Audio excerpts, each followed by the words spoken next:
Intel company यंदा 25,000हून अधिक कर्मचाऱ्यांना नोकरीवरून काढणार। इंटेल सध्या मोठ्या आर्थिक संकटाचा सामना करत असल्याची माहिती। पालघर, पुणे, गोंदिया, चंद्रपूर जिल्ह्याला अतिमुसळधारचा इशारा, तर मुंबई, ठाणे, सिंधुदुर्ग, रायगड, रत्नागिरीसह विदर्भात मुसळधार पावसाचा अंदाज।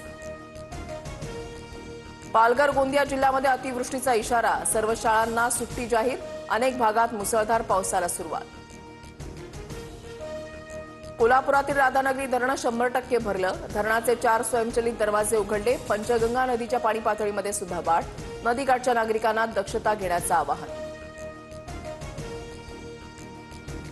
बुलडाण्यामध्ये मुसळधार पावसानं लोणारमध्ये पूर स्थिती, रस्ता खचून दळणवळण विस्कळीत, शेतीचंही मोठ्या प्रमाणात नुकसान।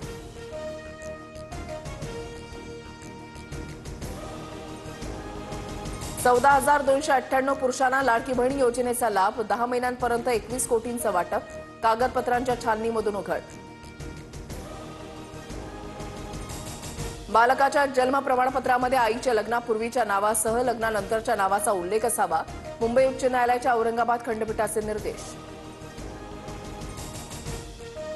मध्य, पश्चिम आणि हार्बर रेल्वे मार्गावर उद्या मेगा ब्लॉक, कोपर आणि ठाकुर्ली स्थानकात लोकल थांबणार नाही, तर हार्बर मार्गावर पनवेल, वाशी दरम्यान ब्लॉक असणार।